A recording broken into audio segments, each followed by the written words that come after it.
धीर्धैनम् श्रवणपटे यतिवरा महावाक्य जनार्दन सच्चिदानन्दत्वं शरणं ब्रजेश यादवेन्द्रं दयादाता पुंडरीक्षा क्षीरसागरशयनं कमलनयनं नमस्तुते नमामि श्रीहरि। धैर्य से जिसको धारण किया जाता है, कर्णपटुओं से जिनका पान किया जाता है, ऐसे सच्चिदानंद भगवान श्री यादवेंद्र सरकार को मैं नित्य ही चिंतन करता हूँ, नमन करता हूँ। जिनको नमन करने से मंगलादि मंगल तो हो ही जाते हैं, साथ ही में बहुत बड़ा बल मिलता है मनुष्य।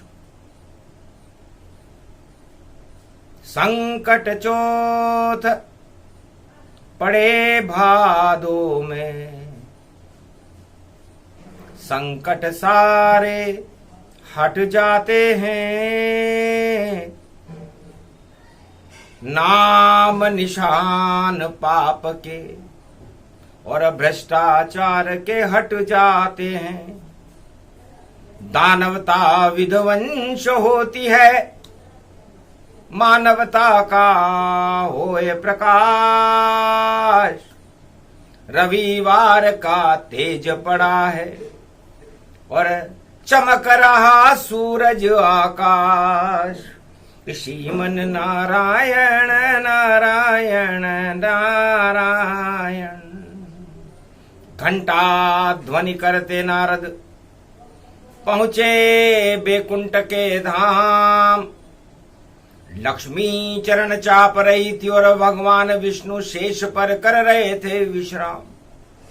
भगवान विष्णु जो चार चतुर्भुज स्वरूप हैं, शेष शैया पर विश्राम कर रहे थे। महालक्ष्मी भगवान विष्णु के चरणों का चापन कर रही थी। अद्भुत अमृत लोक है क्षीर सागर बैकुंठ। सारी कुंठाएं मिट जाती, जीवन हो जब मुक्त। जब किसी आत्मा को जीवन मुक्त करते हैं भगवान, तो उसे बैकुंठ मिलता है।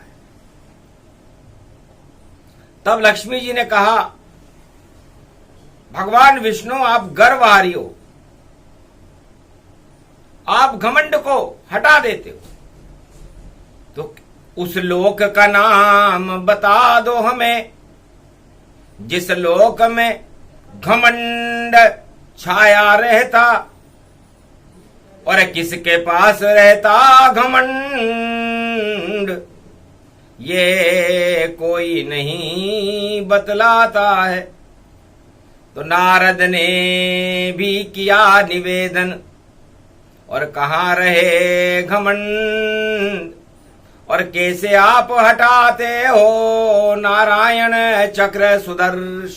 आपका सुदर्शन चक्र घमंड को कैसे हटाता। हंसने लगे विष्णु भगवाना और मैं ही मिटाऊं घमंड निशाना। नाम निशान मिटाता चारों युग में जिनके घमंड, और सत्ता के सिंहासन पर और चढ़ता सदा घमंड है नारद और हे मां लक्ष्मी।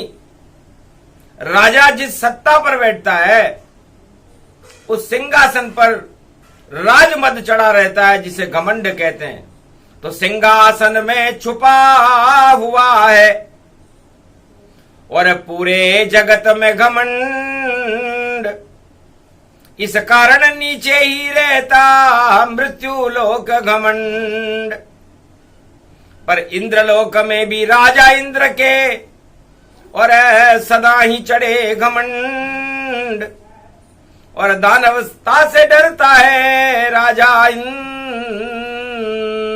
स्वतंत्र। इंद्रलोक में और देवताओं में तो राजा इंद्र के घमंड चढ़ता है, और मृत्युलोक में सभी राजाओं के घमंड चढ़ता है। जब सोने की लंका मिली रावण तो घमंड चढ़ गया दशानन। दशानन के सोने की लंका मिलते ही घमंड चढ़ गया। हिरण्याकश्यप को दुनिया का ताज मिलते ही घमंड चढ़ गया। हस्तिनापुर का ताज मिलते ही दुर्योधन और धृतराष्ट्र के घमंड चढ़ गया। मथुरा का ताज मिलते ही कंस के घमंड चढ़ गया। और कलयुग में भी जितने राजा हैं उन सब पर घमंड चढ़ा रहता है।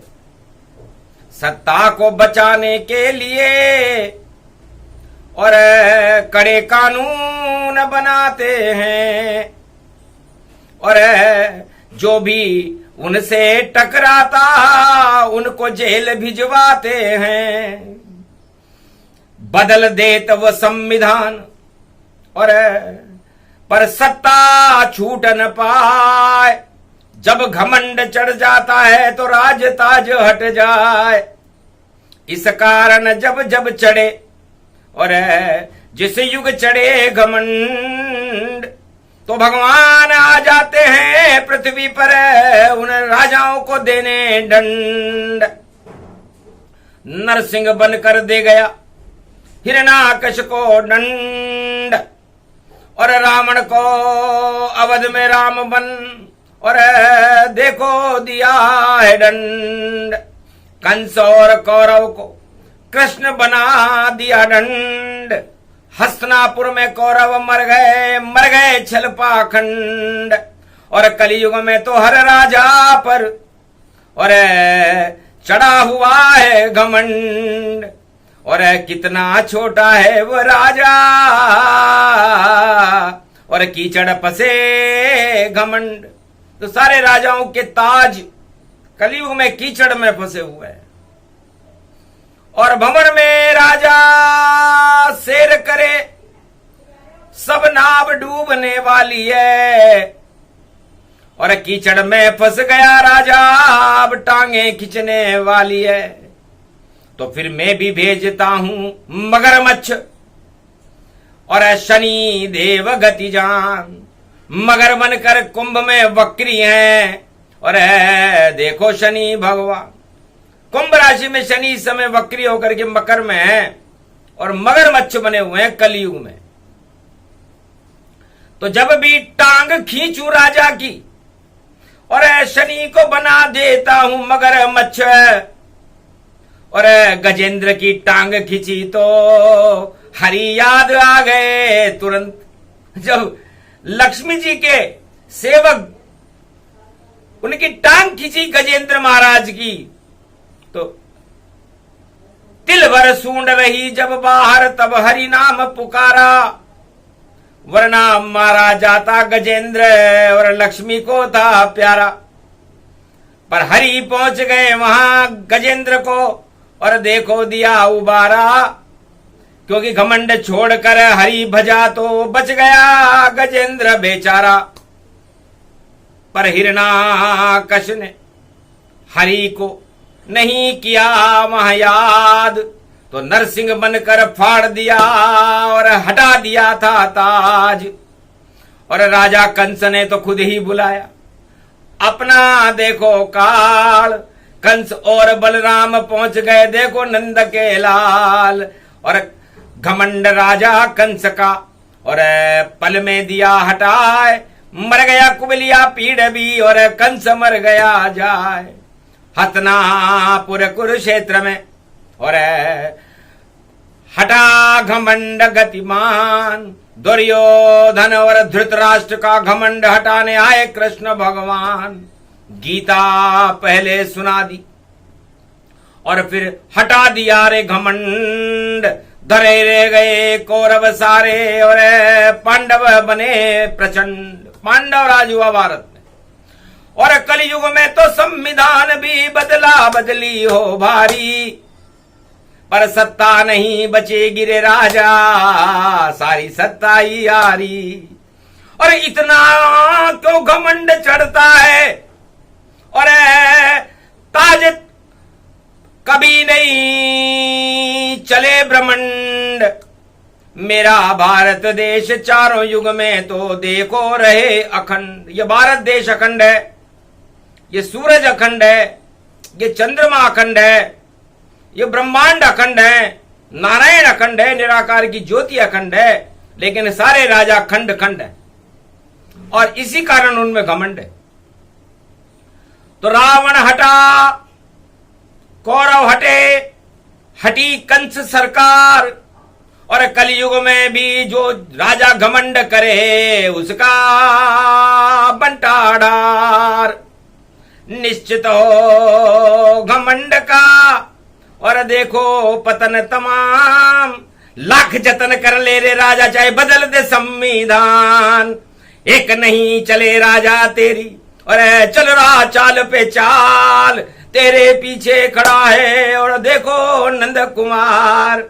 देख सुदर्शन चक्र को जो पीछे पड़ा है तेरे, अरे दुर्वासा के पीछे पड़ा तो भागे तीन लोक के डेरे। दुर्वासा ऋषि के पीछे जब सुदर्शन चक्र पड़ा तो उनको बड़ा घमंड था कि मैं जिसको श्राप दूंगा उसको कोई बच नहीं सकता। तो दुर्वासा के पीछे पड़ गए चक्र सुदर्शन धारी, और दुर्वासा पर आफत आई और भागे त्रिलोक में सारी।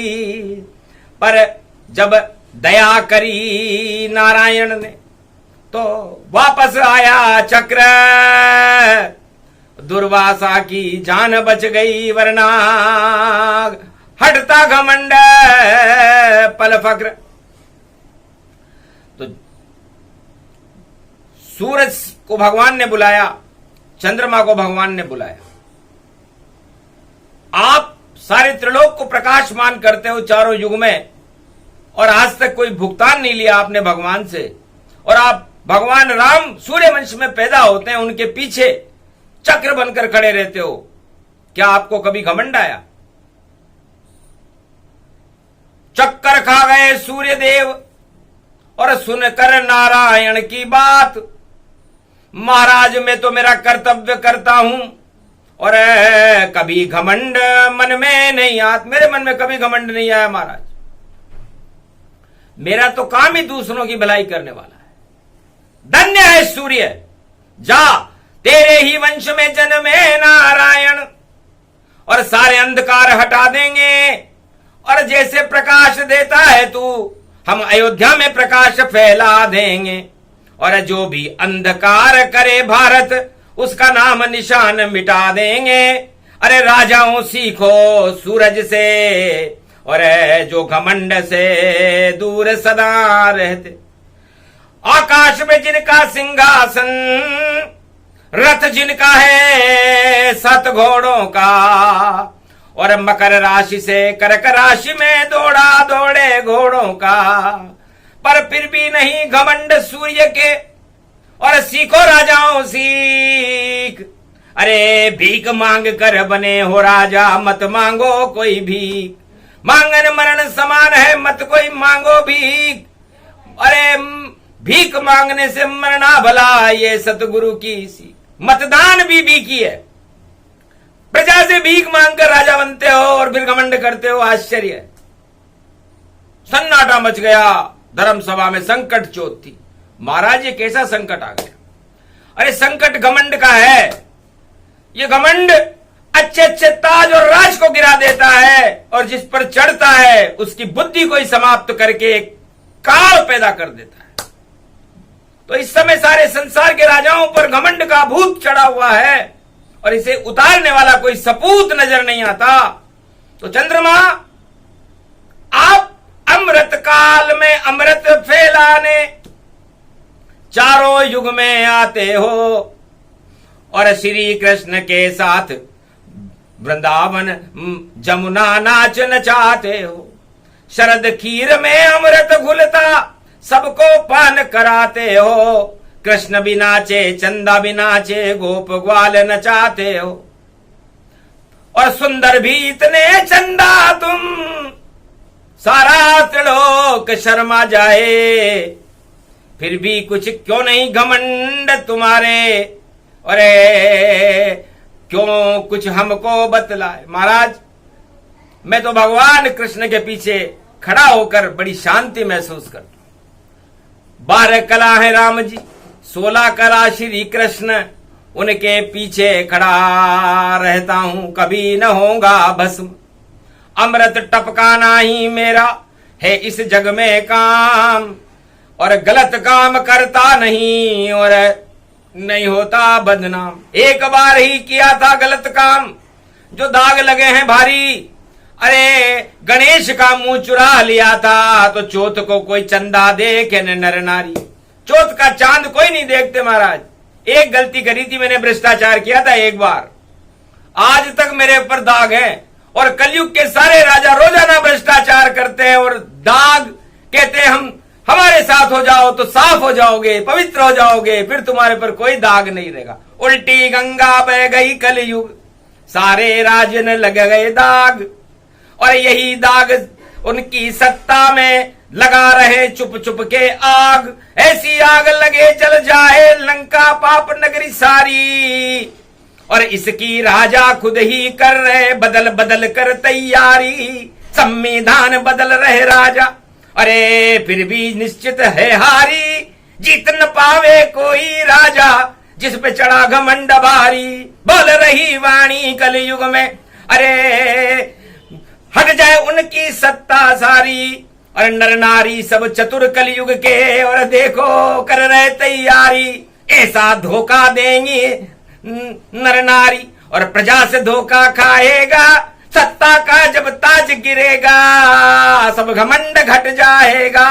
ऐसा ही होने वाला है संकट, चौथ ये संकट है। और देखो बड़ा ही कंटक भारी, देखो कितना कंटक है। सारे कलयुग के राजाओं पर इस समय संकट के बादल मंडरा रहे हैं, ताज गिरने वाले हैं उनके। और वह सोच रहे हैं राजा सारे, ये प्रजा प्रिय हमारी है और प्रलोभन देंगे हम इनको, और फिर राजा बनने की तैयारी है। पर राज तिलक सब भंग हो और तिलक न होने पाए, उनके ही अब तिलक होएगा जो छोड़े घमंड गति पाए। जो राजा घमंड को छोड़ेगा और प्रजा कल्याण का कार्य करेगा, वह लंबा राज चलाएगा सारे संसार में। और जो घमंड छल पाखंड करे और भ्रष्टाचार करे रे भारी, उन सब राजाओं की भगवान ने कर ली हटाने की तैयारी। अरे तैयारी है रे, तैयारी है, तैयारी है, तैयारी। अरे भादो मास पड़ गई रे चौथ भई, हो गई ईश्वर तैयारी। ऐसी करे रे तैयारी। अरे भैया कृष्ण जन्म होने वाला, अरे बुरी नजर वाले राजाओं होगा अब मुंह का काला। काले मुंडे से भाई जनता के मध्य कैसे तुम जाओगे। अरे काले दाग दिखेंगे सबको, अपनी हंसी कराओगे। नारद हंसी हुई थी जब वरमाला डलवाने आया। अरे बंदर का मुख मैंने बना दिया, वरमाला डल नहीं पाया। नारद मोह मैंने भंग कर दिया, उसको भी चढ़ा था मोह। अरे नारी का जब मोह चढ़ा तो बंदर बन गया हो। नारद जी तुम बंदर बन गए थे, तो तुम्हें तो नारी का मोह चढ़ा था कि सुंदर राजकुमारी मेरे गले में माला डालेगी। और राजाओं को कलयुग में सत्ता का मोह चढ़ा है कि सारी जनता वरमाला मेरे गले में डालेगी। पर बोल रही कलयुग में वाणी, अरे भैया बंदर मुख को बना देगी। सुंदर बंदर बन जाएंगे और बंदर है हनुमान। अरे ताज गिरा देते, राज गिरा देते और महल गिराते हनुमान। आग लगा देते हनुमान और आ गए अब हनुमान। और कलयुग में भी मजा चखा देंगे राजाओं को हनुमान। लंकापति रावण घबराया जब से 2 बंदर लंका में आया। एक अंगद एक हनुमान और बांका बंदर आए अरे पूरी लंका डर गई और रावण गया रे घबरा। अरे बंदर आयो भाको लंका, बंदर आयो भाको। अरे लंका वालों झाको रे भाई, लंका वालों झाको। अरे कहां गया रे दशानन तेरा घमंड, अरे लंका जल गई सारी। अरे पाम उठा नहीं तुझसे अंगद, अरे शक्ति सारी हारी। सारे योद्धा हार गए तेरे, और तू बदल रहा संविधान। अरे काम न आए तेरे सेना, और काम न आए पहलवान। 1.25 लाख भी मर गए, लंका लंका हो गई काली। और 2 बंदर से डर गया सिकंदर, और नाम दशानन तारी। दशानन जिसके नाम से पूरा त्रिलोक कांपता था, जिसे इतना घमंड था कि यदि वो चंद्रहास खड़ग निकाल ले तो पूरा त्रिलोक भूकंप और कंपायमान हो जाता था। हिंदुस्तान के 2 बंदर ने और लंका घमंड का ताज गिरा दिया, और बतला दिया कि रामचंद्र है सुंदर, उनके साथ हैं देखो बंदर। तो राम का नाम है सुंदर भैया, उनके साथ हैं बंदर, और भ्रष्टाचार के राज लंका में और घुस जाते हैं अंदर। तो भ्रष्टाचार की जो लंका है कलयुग में, उनमें 2 बंदर घुसेंगे, और वह 2 बंदर सारी चालाकी राजाओं की कर दे मटिया मेट। नहीं बदलेगा संविधान और नहीं होगी राम से भेंट। तो कलयुग के राजा राम जी से भेंट करने में पीछे रह गए, धनवानों से भेंट करने में आगे हैं। बस इतनी सी गलती हुई, और बदला राज और ताज। और जब घमंड करे कलयुग में राजा, तो गिरे ताज चुपचाप। तो उनकी आग, उनके लंका में आग लगाने चुपचाप 2 बंदर घुसेंगे, और ये 2 साल के अंदर अंदर घुसेंगे। तो कितना भी बदलो संविधान, और कुछ भी बदलो कानून यहां, पर एक भी वस्तु काम न आवे, काम न आवे सत्ता यहां।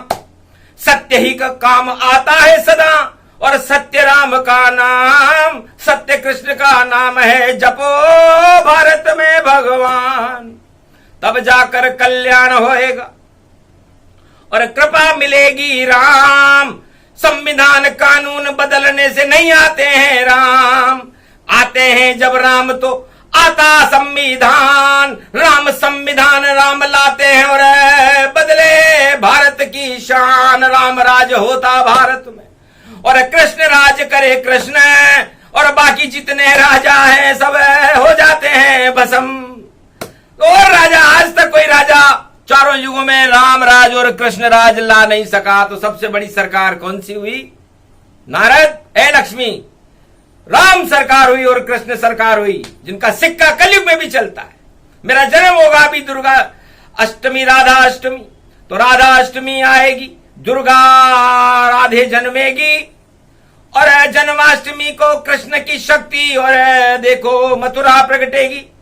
तो भारत में कलयुग में जब 2 सरकारें आ जाती हैं, राधा सरकार, कृष्ण सरकार, सीता सरकार, राम सरकार, तो फिर सारे राजाओं का घमंड, रावण का घमंड, कंस का घमंड, दुर्योधन और धृतराष्ट्र का घमंड, हिरण्यकश्यप और हिरण्याक्ष का घमंड पाताल में चला जाता है। तो लगता है कलयुग में भी घमंड अब जाने वाला है पाताल। अरे क्यों चढ़ा रहे हो राजाओं घमंड, सब घमंड बेकार। जब सत्ता ही नहीं बचेगी बदल लो कानून, संविधान बदल लो फिर भी, अरे आता रहे जनून, और जनून से नहीं चलेगी सत्ता। अरे प्रेम करो सत्ता से भई, प्रजा करो कल्याण और परहित में जीवन दान करो, और फिर भारत को मेरे महान करो, और जगत गुरु भगवान करो। सत्ता मिल गई, बार बार नहीं मिलती सत्ता, कुछ तो अच्छे काम करो। बोल रही वाणी ब्रह्माणी, भारत को भगवान करो। क्या रखा है धनवानों में, धनवानों का त्याग करो, त्याग करो भाई, त्याग करो, त्याग करो भाई, त्याग करो। भारत में ईश्वर के चरणों से हनुमान की तरह अनुराग करो। अरे जाओ मंदिर, राम के मंदिर, शरण चरण में उसके पढ़ो, क्यों धनवानों के चरण में पढ़ते, और भारत की नाक को क्यों कटा रहे। कभी नहीं गए राम कृष्ण धनवानों के दरबार, जिस पे हाथ रखे राम कृष्ण वो बने उसकी सरकार। 2 लोक का राज तो कृष्ण ने सुदामा को दे दिया था, और भगवान राम पूरे अयोध्या को और त्रिलोक का राज, राम राज्य भारत में करके गए। 36,000 वर्ष तक राम का राज्य था। राजाओं ऐसा काम करो। संकट चौथ है, पहले भारत के संकट हटाओ, फिर विश्व के संकट हटाओ, फिर अपने संकट हटाओ। कानून बदलने से कुछ नहीं होता। राम ने कोई कानून बदला नहीं। राम संविधान, रामचरितमानस है, और वह हर मनुष्य को मनुष्य मानवता सिखाती है। धर्म जाति वर्ग में नहीं उलझाती।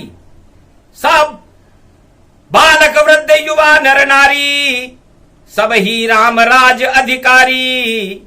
कोई भी जाति, कोई भी वर्ण, कोई भी हो धर्म, बुरे काम मत करना, उनसे करना शर्म। तो भगवान राम ने कहा था भाई भारत में कोई गलत काम मत करना। आप किसी भी जाति और धर्म के हों, किसी भी भगवान को आप मानने वाले हों, लेकिन भारत में गलत काम करने से शर्म करना। इसीलिए ब्राह्मणों के आगे शर्मा लगता है कि बुरे काम करते ही उन्हें शर्म आने लग जाती कि भाई यह काम हम नहीं करेंगे। तो राजाओं, आप भी ब्राह्मण बनो और शर्माओ कि हम गलत काम और धनवानों के पीछे नहीं भागेंगे, हमें शर्म आएगी। तो जिस दिन आप ब्राह्मण बन जाओगे, खुद ब्रह्म का ज्ञान सीख जाओगे और आपको बुरे काम करने में शर्म आने लगेगी, तो समझ लेना भारत में राम राज्य आ गया। वरना यहां पर दाम राज्य चल रहा है। अभी दाम दे और काम कराओ। तो भारत में दाम राज्य नहीं, हमें राम राज्य चाहिए। और राम राज्य लाने के लिए राजा को ब्राह्मण होना जरूरी है, ब्रह्म का ज्ञान होना जरूरी है, बुराइयों से शर्म करना जरूरी है। कानून बदलने से कुछ नहीं होगा, क्योंकि 99 रास्ते हैं कानून के, और बचने के बिल 1000। और चूहा घुस जाए बिल में तो फिर हो जाए अंदर बार। इसलिए कानून बदलने, संविधान बदलने से और देखो कुछ नहीं हो। अरे बदलो अपनी आत्मा को और बदलो भ्रष्टाचार, तो भ्रष्टाचार और गरीबी, और बदलो आतंकवाद और हिंसा के आवरण को बदलो, और बदलो बुराई तैयार। सारे बुरी कामों को बदल दो और भगवान और अच्छाइयों को बुला लो, तो भारत में राम राज्य आप कर दोगे। सक्षम हो, क्योंकि समर्थ को नहीं दोष गुसाई, रवि पावक सुरसरी की नाई। इसलिए राजा हो तो बदलने के लिए आए, तो बुराइयों को बदले, अपने अंदर बुराई पैदा न करे। यही बताना था, बता दिया भगवान। वरना घन घमंड चढ़ गया तो होगा भारी अपमान।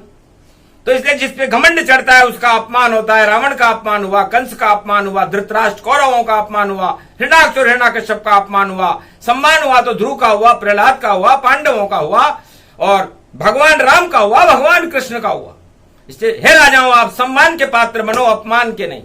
और भारत से बुराइयों को हटाओ और अच्छाइयों को प्रकट करो, और सभी धर्मों के गुलाबों को भारत में खिलाओ। ऐसा लाओ कानून तो मजा आनंद करे भगवान, और आशीर्वाद देने आवेंगे और देंगे तुम्हें वरदान। तो पहले तो तुम पात्र बनो, और अभी तो हो ये कुपात्र। जब तक पात्र नहीं हो तो आते नहीं भगवान। कुपात्रम भवति न ज्ञान तत्वा। इसलिए भगवान नारायण फरमाते हैं कि कुपात्रों को ज्ञान नहीं देना चाहिए, क्योंकि गंगा जल यदि फूटे मटके में रखोगे तो बह जाएगा और कीचड़ बन जाएगा, और कीचड़ बदबू मारने लगेगा। इसलिए सुपात्र को ही दान दिया जाता है। सुपात्र ही भारत के राजा बने, और सुपात्रों के घमंड होता नहीं। न चंद्रमा के घमंड है, न सूरज के घमंड है। इससे ऊंचा इस संसार में हमने कोई देखा नहीं, जो चारों युगों में प्रकाशमान है और प्रकाश से सारी सृष्टि पर प्रकाश भरपूर रखते हैं। भुगतान 1 पैसे का नहीं लेते, आज तक न राज लिया न ताज लिया। ऐसे चंद्र और सूर्य भगवान की जय, नारायण भगवान की जय, भारत भूमि की जय, भारत माता की जय, ब्रजधाम की जय, अयोध्या धाम की जय, बोलो कैलाशपति भोलेनाथ की जय। ये प्रसंग जो भी सुने, और भारत करो कल्याण, पूरा घमंड हटा दो भारत से, और प्रगटो कल की भगवान। कलयुग में बस आपका और अमर रहेगा नाम, बाकी सब राजाओं का मिटेगा नाम निशान। बोलो जय श्री राम।